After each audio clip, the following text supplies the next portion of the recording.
Shalom. Shalom, peuple de Dieu. Shalom. Shalom. L'Esprit de Dieu est présent. Alléluia. Je bénis le prophète Claudie. Je bénis le peuple de Dieu. Que Dieu nous bénisse abondamment. Amen. Est-ce que tout le monde arrive à m'entendre? Amen. Amen. Gloire à Dieu. J'aimerais que nous puissions élever nos voix, que nous puissions au moins applaudir pour l'Éternel qui a permis que nous soyons ici en cet instant. Élevons nos voix et applaudissons pour la gloire de l'Éternel qui est ainsi en train d'agir en cet instant, en train de guérir en cet instant, en train de nourrir en cet instant, en train de construire en cet instant, en train de nettoyer en cet instant, en train d'inspirer en cet instant, en train d'assagir en cet instant. On soit inoublié, lui le seul et l'unique, lui le seul qui est présent, lui qui sa parole a permis que nous voyons ici, lui qui est merveilleusement bon. Sois exalté, ô Dieu de gloire, sois exalté, Seigneur Dieu Tout-Puissant. Alléluia. Dieu, que Dieu nous bénisse abondamment. Amen, amen, amen.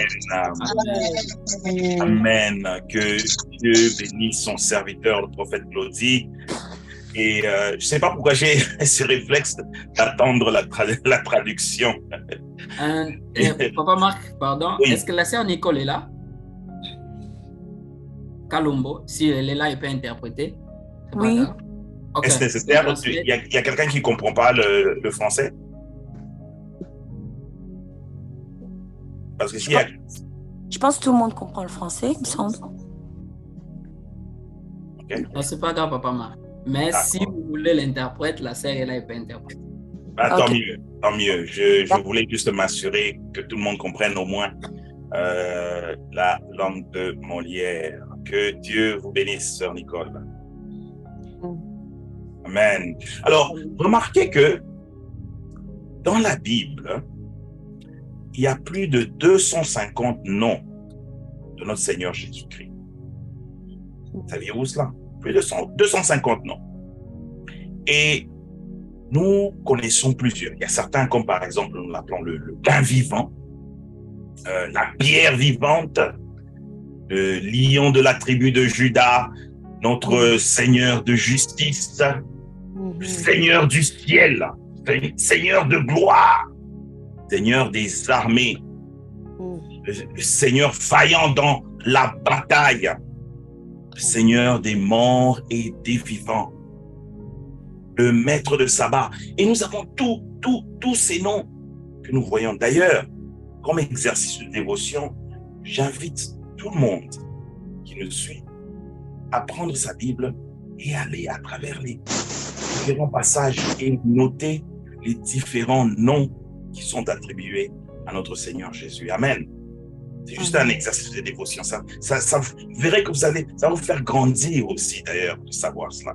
C'est un exercice, un très bon exercice de pouvoir faire, parce que ça nous permet de travailler et de lire la parole. Mais ce qui est dommage, c'est que nous entendons certains noms bien plus que d'autres. Et en fait, on a tendance à ne parler de certains noms qu'en accord avec les circonstances dans lesquelles on vit. Vous entendrez que quand on veut parler on est en situation de maladie, on va au Jéhovah Rapha, donc Jésus docteur. On parle à ce moment-là, et c'est à ce moment-là simplement que l'on utilisera ce nom-là. Mais réalisez qu'il y a un nom qui n'est pas souvent utilisé, de nos jours du monde. Il y a un nom qui est très peu utilisé de nos jours, surtout par le peuple de Dieu qui connaît déjà Jésus. Et c'est celui de Sauveur. Remarquez que parler de Jésus Sauveur intervient généralement à ses débuts. Quand on apprend à peine à connaître ton Dieu, tu dis « Oh Seigneur Jésus, mon Seigneur et Sauveur ». C'est quand on veut faire cette proclamation. Mais rares sont les fois où on parle encore de Jésus comme Sauveur de nos jours dans les assemblées. Pourtant, c'est son nom qui est le plus important en ce qui nous concerne. Le nom de Sauveur. Parce que c'est pour ça qu'il est venu. Il est venu sauver des gens. donc, ce sera ça un petit peu. Je vais rentrer dans mon sujet d'enseignement aujourd'hui. C'est un vaste sujet, mais je vais juste l'introduire, en fait. Parce que le sujet de l'enseignement, en fait, c'est comment devenir chrétien. Très peu d'entre nous ont eu à recevoir un enseignement sur comment devenir chrétien. On a souvent été jeté directement, comme on dit en anglais, vers to the deep end, donc dans les profondeurs. Mais avant cela, j'aimerais parler de salut. Le salut ou être sauvé. Parce que le nom de Jésus veut dire Dieu sauve. Yeshua, que nous avons traduit Jésus, veut dire en fait, est composé de deux mots. Yah, donc Jah, qui veut dire Dieu, Seigneur, et Shah, qui parle de sauver. Donc, Dieu sauve, Dieu libère, un peu comme Josué, le livre de Josué que vous avez sans doute lu, qui veut dire la même chose. Dieu sauve. Mais de quoi est-ce qu'il nous sauve? Parce que je peux nous dire que beaucoup de chrétiens ne savent pas clairement de quoi il s'agit. C'est une question très importante. J'aimerais bien que nous puissions garder nos micros en mute, comme ça nous allons être capables de bien suivre l'enseignement. Je vais essayer de faire ça ici, de manière à empêcher que les gens ne puissent se débuter pour l'instant. Mais alors donc la question, je disais, de quoi est-ce qu'il nous sauve? Une question importante qu'on devrait se poser. Parce que Jésus n'est pas né pour nous sauver de nos problèmes. Il n'est pas né pour te sauver des problèmes avec les voisins, avec les membres de famille, avec qui tu ne t'entends pas, ou même ceux-là qui ne te connaissent pas Dieu. Et encore moins, Jésus n'est pas né pour nous sauver de nos maladies, ici sur terre. Je crois qu'il y a peut-être encore un peu de bruit, on va juste faire ça. Oui, donc je disais encore moins de nous sauver de nos maladies. C'est vrai que beaucoup, et d'ailleurs je dirais même nous tous, nous avons été attirés à Jésus parce que nous avons vécu une certaine situation dans notre vie qui nous a poussés vers Jésus-Christ. C'est vrai. Mais voyez-vous, Dieu peut permettre certaines choses, certaines circonstances dans nos vies de manière à ce que nous puissions nous rapprocher de lui. Certaines circonstances que tu peux aujourd'hui vivre comme étant difficiles, mais ça peut juste être un élément de rapprochement parce que Dieu veut utiliser cet élément-là pour te rapprocher de lui. Donc ce n'est pas pour nos problèmes qu'il est venu. Il est venu nous sauver. Mais alors sauver de quoi? De l'enfer? Disons que c'est un bonus. Être sauvé de l'enfer est en fait un bonus. Mais ce n'est pas la raison en elle-même pour laquelle il est venu. Ce n'est pas la raison complète. Jésus-Christ n'a pas été nommé Jésus parce qu'il est venu nous sauver de notre futur dans l'enfer. Non, c'est pas pour ça. Il est venu nous sauver les gens des péchés. Il est venu nous sauver de nos péchés. Et il n'est pas simplement venu nous sauver de certains péchés. Il est venu nous sauver de tous nos péchés. Tous nos péchés. Et que tant que tu n'es pas sauvé de tous tes péchés, tu n'es pas complètement sauvé. C'est une parole qui n'est pas très populaire en cette pensée. Pourtant, c'est vrai. C'est ce que la Bible nous dit. Cela ne dépend pas de toi, mais cela dépend de Jésus. Mais c'est biblique. Nous devons donc comprendre ce que sauver veut dire, le salut veut dire. Cela doit évoquer une pensée très profonde en nous-mêmes.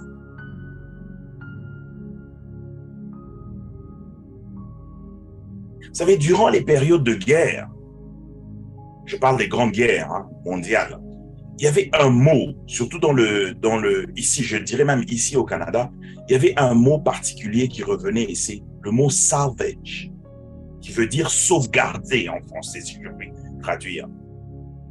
C'était en fait quelque chose que le gouvernement, l'État demandait aux gens de faire, c'est-à-dire prendre leurs ustensiles, les anciennes casseroles, par exemple en aluminium, et les garder de manière à ce qu'on puisse les retravailler et en faire, par exemple, des balles, qu'on puisse utiliser certains métaux pour refaire et fabriquer des tanks.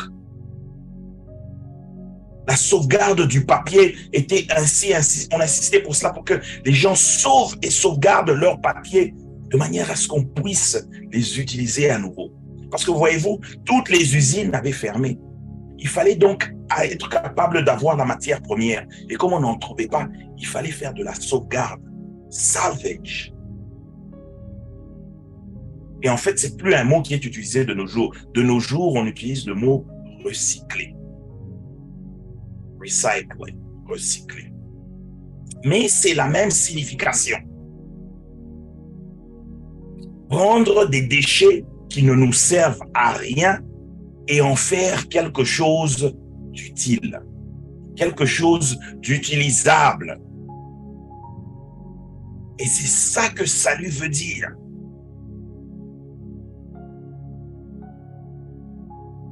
Dans la Bible, il y a une petite lettre qui a été écrite par Paul. Il l'a écrite à Philémon. Et dans cette lettre, il parle d'un serviteur qui s'appelait Onésime. Onésime s'était enfoui de son maître. Il avait fui son maître. Et d'ailleurs, le mot Onésime veut dire utile. Alors, ce serviteur, cet esclave, avait fui son maître et ne lui était plus utile. Et donc, dans cette lettre, Paul est en train d'écrire et envoyer une lettre au maître afin que, en lui disant que non, je t'envoie la lettre et je t'envoie Onésime parce qu'il est de nouveau utile à toi. Il est de nouveau utile. Il dit d'ailleurs lui-même dans sa lettre, il dit, autrefois, il t'a été inutile. Mais qui maintenant, lui, Onésime, donc, est maintenant utile à toi et à moi. En fait, c'est ça que le salut veut dire. Faire de nous que nous ne soyons pas à rejeter, que nous ne soyons pas à dépérir, mais que nous soyons utiles à Dieu.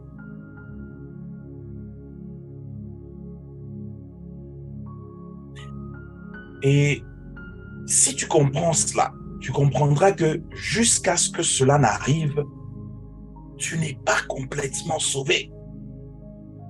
Tu n'es pas recyclé. Parce que si tu ne comprends pas ça, tu ne verras pas, tu ne comprendras pas que tu as été sauvé pour quelque chose. Tu te diras que tu as été simplement sauvé de quelque chose.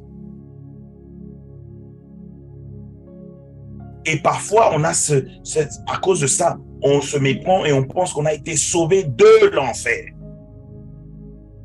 Et d'ailleurs, le mot enfer que Jésus-Christ emploie, parce que c'est lui qui nous a parlé de l'enfer. Et c'est d'ailleurs pour ça que si quelqu'un vous pose la question, « Ah, mais comment est-ce que tu peux faire ça, tu peux dire cela ?» Mais Jésus, lui, il est venu et il nous a parlé de l'amour. La réponse doit être, oui, c'est le même Jésus qui nous a aussi parlé de l'enfer. Et le mot enfer que Jésus-Christ emploie dans la Bible, il fait référence à la partie sud de la ville de Jérusalem. En fait, dans la partie sud de Jérusalem, il y avait une vallée très grande. Et dans là, on jetait tous les déchets possibles. Tous les déchets, tout ce qui était vraiment à jeter. Et d'ailleurs, la grille, la porte qui menait vers cette vallée, on l'appelait la vallée du déchet, et la porte du déchet. Et d'ailleurs, je suis très poli en utilisant ce mot-là. Ce n'est pas vraiment le mot, ils utilisaient un mot encore plus cru, parler de cette porte. La porte du déchet. Et c'était une vallée tellement sombre que la lumière du soleil n'arrivait même pas au bas de la vallée. Même pas au fond. On y trouvait tous les déchets possibles, les déchets humains, les excréments. Vous savez, il n'y avait pas de système de plomberie. Alors quand les gens voulaient jeter les déchets et les excréments, ils venaient et balançaient tout dans la vallée, avec tous les autres déchets de la maison.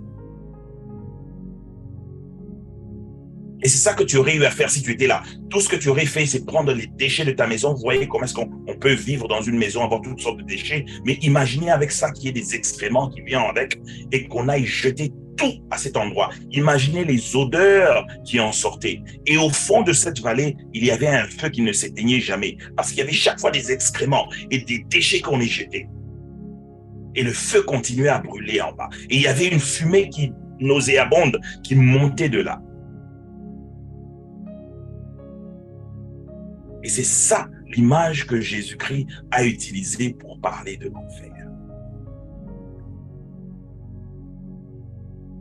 Vous savez, il y a un pasteur qui a été visiter ce lieu-là, et la première fois qu'il est allé, c'est dans les années 70. Il expliquait que même quand il arrivait dans les années 70, l'odeur en sortait. Il y avait encore toujours une fumée de couleur bleue qui en sortait. Et c'est dans cette vallée-là, d'ailleurs, où un roi très mauvais allait aussi sacrifier ses enfants. Manassé. Il allait tuer et sacrifier ses enfants dans ce même lieu-là. Un lieu sale, nauséabond. Une poubelle dans laquelle on jette tout ce qui est inutile. Tout ce qui est déchet. Tout ce qui a dépéri. Et c'est à ça que Jean fait référence dans Jean 3,16, quand il dit « Afin que quiconque croit en lui ne périsse point ». Le mot « périsse », ça ne veut pas dire qu'il cesse d'exister, ça ne veut pas dire que « afin que quiconque croit en lui ne cesse pas d'exister ». Non, non, non, ça ne veut pas dire ça. Vous savez, un vieux pneu qui est dépéri, qui est sans usage, il reste pneu. Une vieille bouteille que tu veux jeter, elle ne sert à rien, mais elle reste bouteille. Donc, si tu cesses d'être de bon usage à Dieu, tu cesses d'être utile à Dieu, tu péris en fait. C'est de ça dont j'en parle. Afin que quiconque croit en lui ne périsse point, qu'il ne soit pas inutile à Dieu. Qui ne soit pas utile, qui perd l'utilité pourquoi Dieu l'a créé. Et c'est pour ça que Dieu le jette à la poubelle. Parce que vous devez noter une chose, c'est que on ne va pas déposer quelque chose dans la poubelle. On la jette dans la poubelle. La Bible, chaque fois qu'elle parle de jeter dans la gaine, on ne dit pas déposer dans la gaine, on dit jeter à la guerre. C'est une chose horrible, horrible, la chose la plus horrible qui puisse arriver à quiconque, d'être inutile à Dieu. Pourtant, c'est la destinée de plusieurs, la destinée de beaucoup de gens, de se rendre inutile à Dieu. Des gens qui ne savent peut-être pas cela. Ils ne réalisent pas que leur destinée est d'aller dans la poubelle, d'être jetés à la poubelle de Dieu. Et c'est là que Dieu dira que tu es inutile. qui ne peut plus t'utiliser pour le but pour lequel il t'a créé. Et donc, il te jette. Et être sauvé, c'est être sauvé justement de cela. C'est ça qui est le salut, d'être sauvé de ça. De devenir de nouveau utile à Dieu.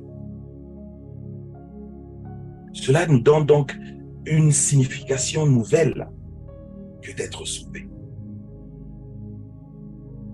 Cela nous apprend que c'est un processus que d'être sauvé. Cela nous apprend que ça prend un temps pour changer quelque chose qui était un déchet à ce que ce soit une chose qui devienne utile.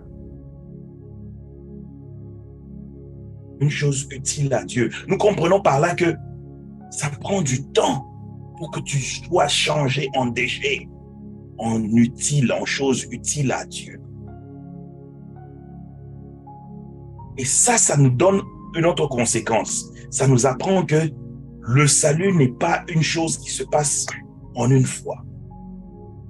Ça ne se passe pas en un seul moment. C'est quelque chose qui prend du temps.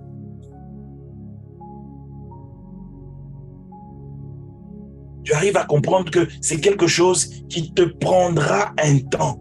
C'est quelque chose que Dieu prendra un temps pour façonner. Le reste de ta vie. En voyant cela, ça te permet d'approcher ta quête du salut, ta recherche du salut d'une nouvelle façon.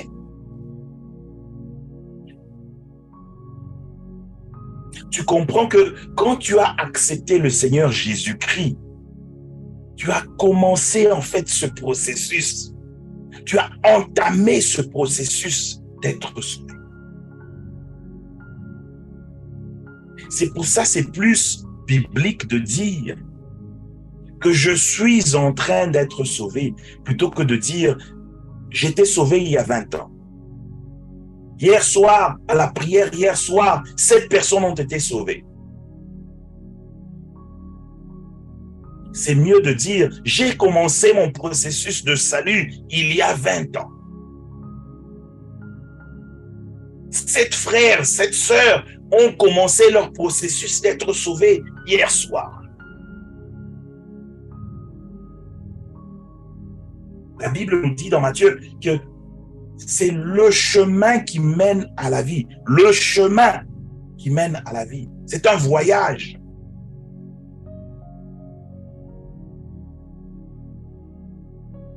Le processus peut prendre des années, peut prendre des mois. Mais il est complet, il est fini, il est complété quand tous les péchés, tous, sont hors de ta vie. Tous les péchés qui te rendent inutile, tous sont hors de toi. Parce que quand nous regardons cet enseignement, en approfondissant cet enseignement sur le salut, on réalise dans le Nouveau Testament qu'il y a en fait 3 étapes. Il y a l'étape de la justification, l'étape de la sanctification et l'étape de la glorification. Ce sont de gros mots utilisés, en fait, c'est plus théologique. Mais ces 3 parties ensemble constituent en fait le salut. Le salut ne peut pas être complet jusqu'à ce que tu aies les 3. En fait, ce qui se passe, c'est qu'il y a eu un mouvement dans l'histoire de l'Église, un mouvement de réformation. On appelle les protestants réformateurs, donc les protestants de réformation. Et ce mouvement a commencé avec Martin Luther, qui est un théologien. Et ce mouvement s'est plus appuyé sur la première partie, qui est la justification par Jésus-Christ. Pardonnez-moi. Et le reste, la sanctification et la glorification ont plus ou moins été négligées en sorte. On a plus appuyé sur la justification comme étant la partie la plus importante concernant le salut. En disant donc que quand tu as été justifié par Jésus-Christ, tu as en fait été sauvé. J'avais donné un enseignement sur la justification que l'on peut retrouver sur le site de DJJ dans une étude biblique. Et vous comprendrez un peu plus ce que veut dire la justification. Et c'est toute une étude que j'ai déjà donnée à ce sujet. Et en s'appuyant simplement sur la justification, on a tendance à oublier un petit peu le reste, comme je disais. Et ce qui veut dire que tu oublies une grande partie de pourquoi est-ce que tu es sauvé. Dans quel but tu es sauvé. Le but, en fait, l'appui, le fait qu'on s'appuie simplement sur la justification, on pense plus à de quoi est-ce que j'ai été sauvé. On ne voit pas pourquoi est-ce que je suis sauvé.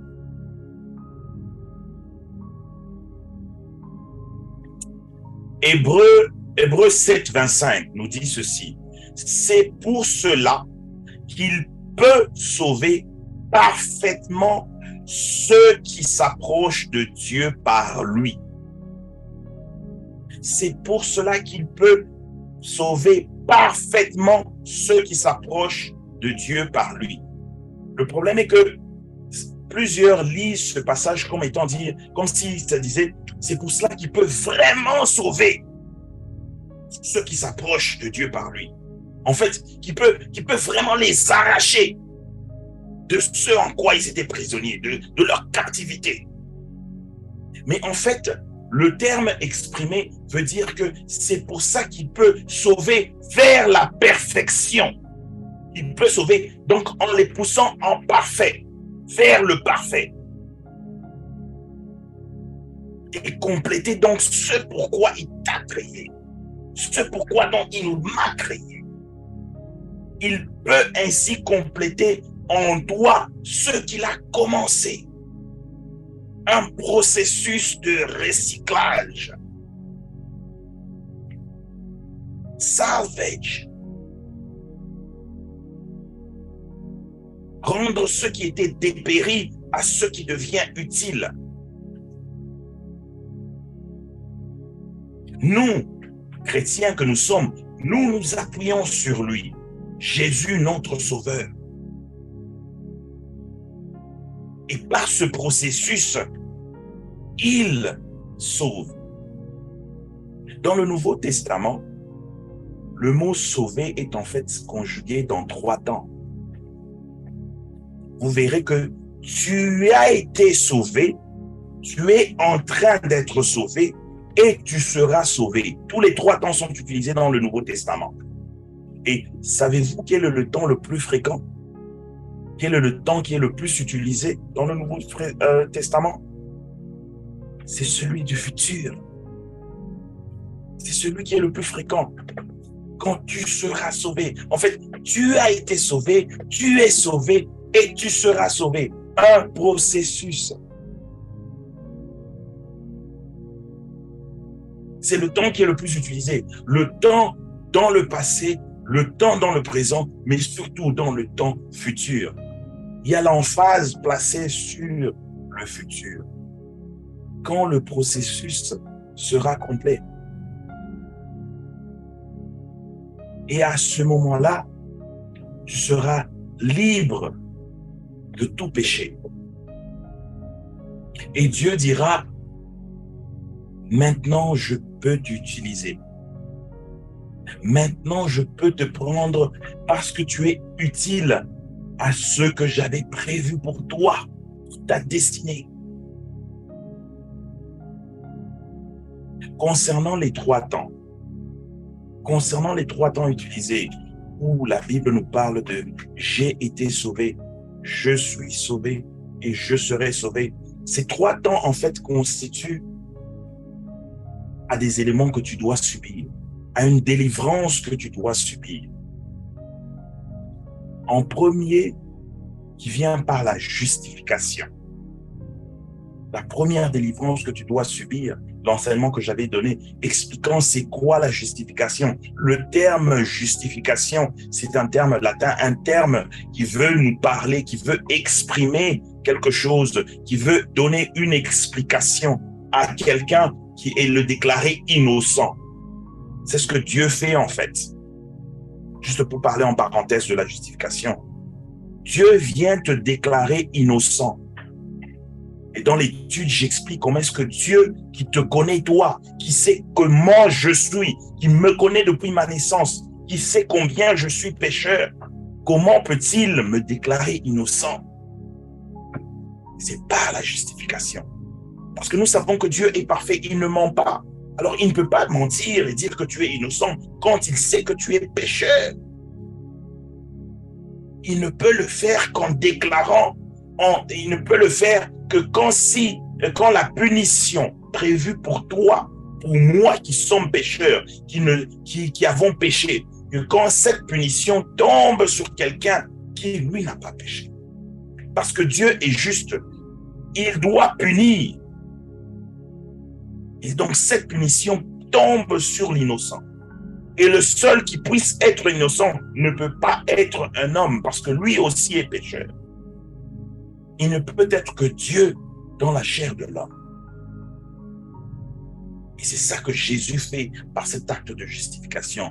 Et faisant cela, il arrive à mettre en balance sa justesse, sa droiture, sa justice, devrais-je dire, sa justice, et en même temps nous prendre et nous nommer et dire que nous sommes innocents. Mais ça, c'est la justification. C'est la première délivrance que nous devons faire quand nous acceptons Jésus-Christ. Et ça même, ça ne s'arrête pas là. Parce que ce chemin-là commence pour beaucoup de bébés. Cela commence un petit peu avec des bébés maladifs, si je puis dire. Avec des bébés maladifs. Beaucoup vont, à travers cette étape, beaucoup passent par cette étape en oubliant des éléments clés. Là où Jésus te demande de te repentir avant même de croire. Il y a 4 étapes tout au début. C'est tout un autre enseignement, je ne vais pas rentrer dans cela. Mais c'est juste pour nous dire, la première partie de la délivrance passe par la justification. Ça, c'est à ce moment-là que tu es en fait délivré de toute pénalité du péché. Et nous parlons du péché d'Adam. C'est quand on te délivre, quand Jésus-Christ te délivre de la pénalité qui tombait sur ta tête, sur laquelle tu devais recevoir ta punition. Mais Jésus vient prendre cette punition parce qu'il enlève cette pénalité du péché, de l'homme voué à la mort. Ça, c'est la première délivrance qui passe par la justification.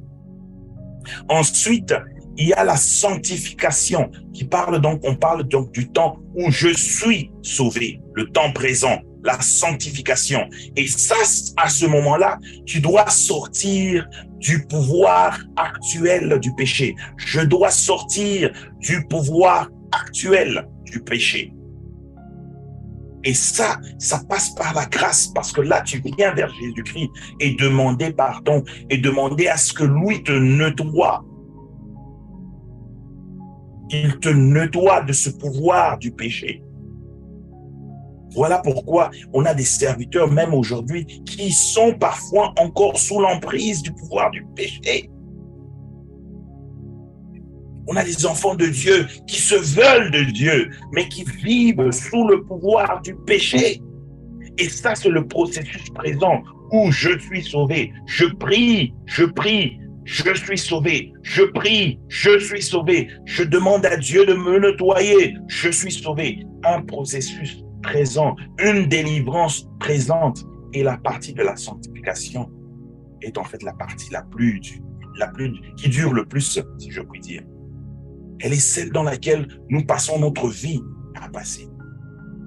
Le voyage que nous traversons jour après jour, à chercher, à être dans la quête de la face de l'Éternel, comme nous le faisons aujourd'hui, pour suivre sa face, demander à ce qu'il nous nettoie, que nous ne soyons pas sous le pouvoir du péché. Et en fait, ensuite se passe la troisième partie de la délivrance, la glorification.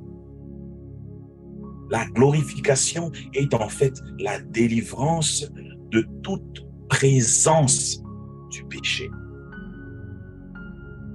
Toute présence du péché. Nettoyer, c'est-à-dire que ton corps, ta chair, ne contiendra plus le péché. Ton corps sera parfait. Et là, c'est la glorification. Ayant les trois, la justification, la sanctification et la glorification, on sera donc passé à travers tout le chemin de la vie qui nous mène vers le salut. On peut donc à ce moment-là s'écrier, quand on est dans les félicités célestes, et dire « Oui, je suis sauvé. Pour l'instant, je suis en train d'être sauvé. J'étais sauvé, je suis en train d'être sauvé et je serai sauvé. » Les trois parties du salut, important à savoir pour tout chrétien.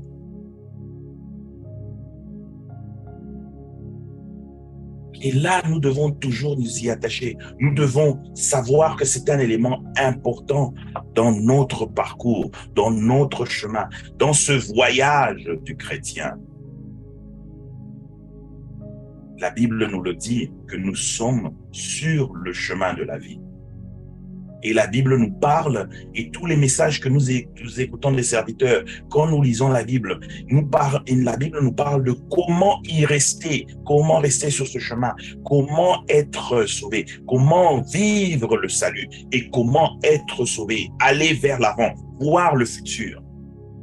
Voilà pourquoi il est impératif que tous frères chrétiens, quand nous le sommes, que nous ne puissions pas toujours vivre la chrétienté dans le présent, que nous ne soyons pas satisfaits de ce moment, parce que nous sommes dans une quête, nous sommes dans une recherche, nous allons vers le salut, nous courons vers la glorification. C'est ça qui importe, mais pour cela, tu dois rester sur le chemin.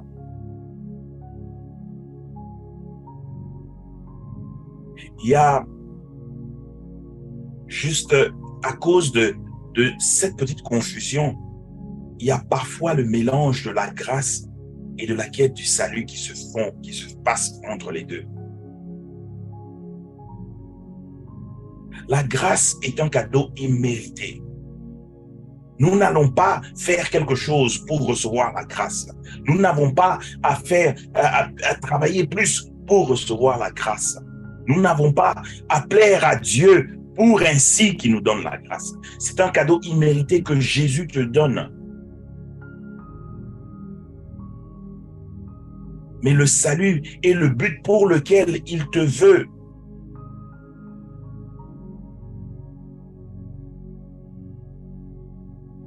Nous aurons peut-être un jour de parler plus de la grâce et d'exprimer les différences, la différence entre la grâce et le salut, qui se prête parfois à confusion. La grâce t'a permis d'être ici aujourd'hui. La grâce a permis que mon Seigneur Jésus nous permette d'être aujourd'hui vivant, aujourd'hui, en tant que chrétien, parce que c'est par sa grâce, seule sa grâce, que j'ai été justifié. Je ne méritais rien. Je ne méritais rien du tout. Je n'ai rien fait. Tu n'as rien fait pour que lui dise « Ah oui, c'est par ton bon travail que maintenant je te dis, voilà, je te donne la grâce, je te permets d'être justifié, je te justifie. » Nous étions tous voués à la mort, et par sa grâce, il nous a justifiés.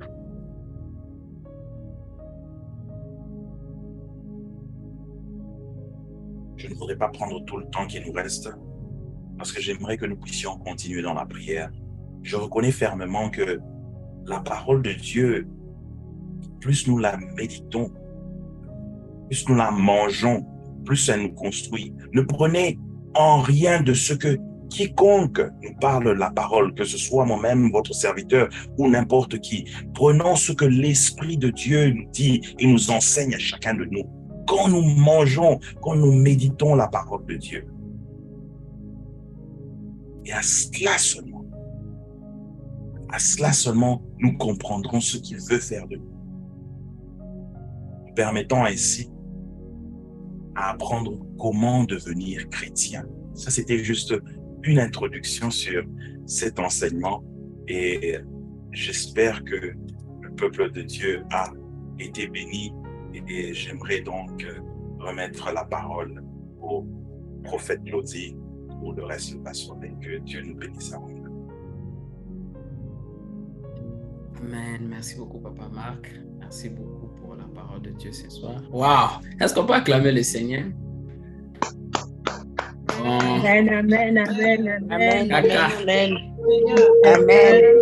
Amen. Ta parole, Seigneur. Amen. Que Dieu nous bénisse. Ça, on va demander à Papa Marc de revenir, pardon, parce que ça, là, c'est... Je prie que la sœur m'aide pour être haute, parce que là, c'était fort. Amen.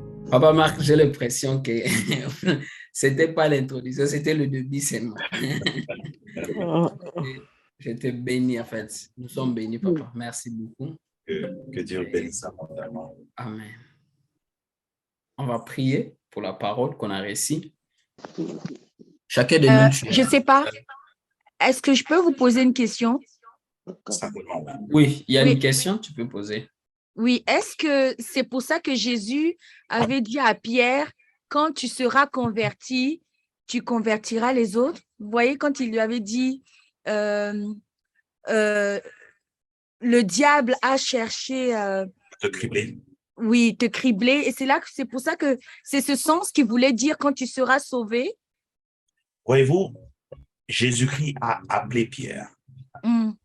Pierre est d'ailleurs, moi je suis un avide lecteur et j'étudie Pierre beaucoup parce que je vois le chemin de Pierre comme étant le chemin de beaucoup de chrétiens que nous sommes, okay?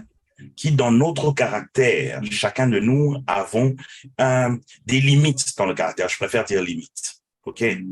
Et vous verrez que Pierre, son caractère est vraiment visible même dans son ministère. Pierre est celui qui se lève en premier quand Jésus dit « Oh, quelqu'un va me trahir ». Il dit « Non, non, qui? Où ça ?» Et puis, quand Jésus veut se faire arrêter, il est celui qui prend son épée, lui coupe l'oreille. Quand les gens se plaignent, il est celui qui se lève. Quand ils arrivent, Pierre est toujours là, mais dans son caractère. Il voit Jésus, lui, Jean et Jacques sont à la montagne, ils voient Jésus en train de briller de 1000 feux de lumière. Il dit « Ah oui, Seigneur, je vais construire 3 tentes. » Pierre a un caractère. Et son caractère, il est celui que Dieu travaille. Et vous voyez que dans son caractère, Pierre parle de quelqu'un qui était celui qui a fini par rejeter Jésus-Christ 3 fois. D'ailleurs, oublions ça. Avant même cela, Pierre est celui qui décide de rentrer à la pêche, de se détourner plus ou moins de son ministère pour se nourrir à nouveau. Donc, son caractère revient à la fois. Et là, Jésus lui dit, oui, l'ennemi voulait te cribler. Ta nature de chair voudrait te retenir. Moi, j'ai prié, je te garde avec moi. Il le change. Pierre, qui veut dire roseau, au départ, Simon, Pierre. Simon veut dire roseau. Donc, comment c'est les roseaux, les feuilles, les plantes dans l'eau qui bougent au moindre problème, moindre situation, et ça change de forme ou d'orientation, un peu comme tout être humain que nous sommes. Mais voilà que lui partira d'être ce roseau qui change à devenir une pierre sur laquelle Jésus-Christ va construire son Église. C'est ça que nous sommes. Nous sommes de ceux-là qui partent de Simon-Pierre à devenir ce roseau, parce que nous sommes sur ce chemin. Amen. Amen. Merci. Ne me laissez pas rentrer dans les prédications. Que ça m'a donné encore.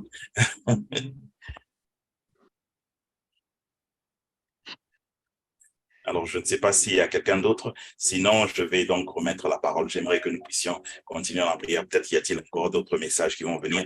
Et je prie qu'à travers cette parole, Dieu nous ait touchés et qu'il nous ait qu'il ait guéri celui qui était encore peut-être enfermé. Et même toujours à travers sa parole, mon Seigneur m'a déjà fait savoir que à travers sa parole, il touche toujours quelqu'un. Je sais que quelqu'un a été touché en ce soir. Que Dieu nous bénisse abondamment.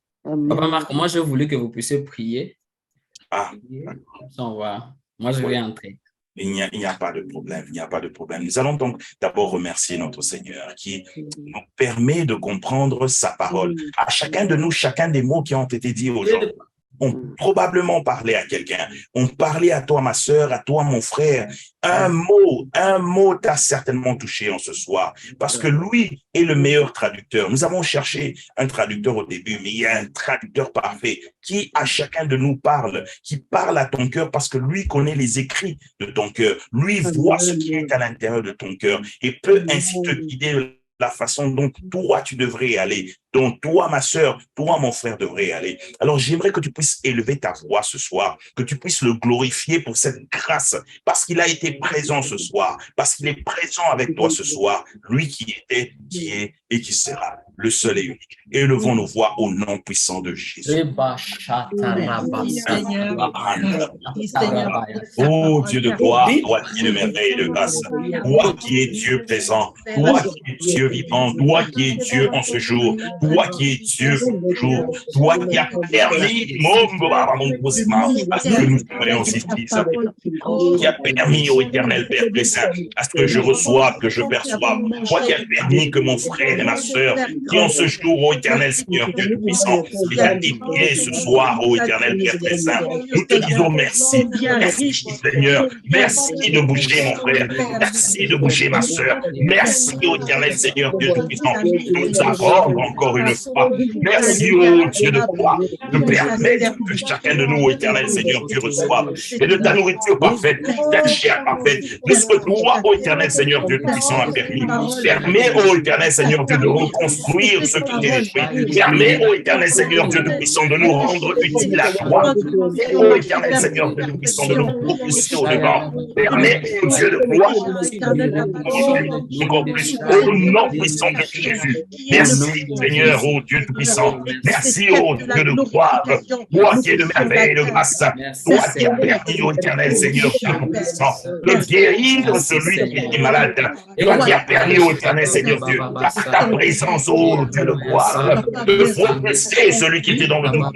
Toi qui as permis, ô Dieu de gloire, que nous soyons ici alignés, roi comme Bengo. Ô Seigneur, nous te bénissons, nous te glorifions, ô Dieu de gloire, nous te glorifions, ô éternel Seigneur Dieu Tout-Puissant. En ce jour encore, ô éternel roi de gloire, nous prions, mon brava, que tu sois toi seul au devant. Permets que tes enfants, ô éternel Seigneur Dieu, reçoivent encore plus. Au nom puissant de Jésus, au nom puissant de Jésus, éternel Seigneur Dieu Tout-Puissant, toi qui es merveilleux, tu nous nourris tout jour après jour, à travers ta parole, à travers tes mots, à travers ta présence, ô Dieu de gloire. Tu étends ta main sur tes enfants, tu étends ta main, ô Dieu de gloire, sur tous ceux qui se tournent vers toi. En ce soir même, tu as étendu ta main sur maman Ingrid. En ce soir même, ô éternel Seigneur Dieu Tout-Puissant, tu as propulsé un enfant qui était dans le doute.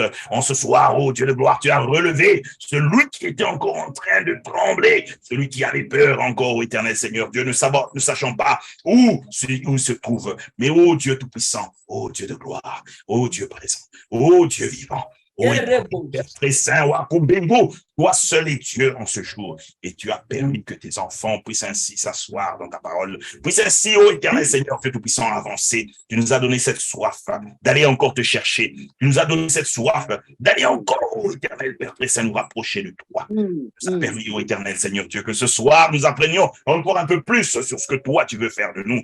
Rends-nous utiles à toi, ô éternel Seigneur Dieu. Rends-nous utiles, ô Dieu de gloire, à la manière dont tu as rendu utile Pierre, à la manière dont tu as rendu utile Jacques, à la manière dont tu as rendu utile chacun de tes serviteurs. Rends-nous utiles, ô Père très saint, et rends-nous, ô Père très saint, au devant de toi, parce que nous soyons prêts à dire oui, Seigneur, nous sommes sauvés.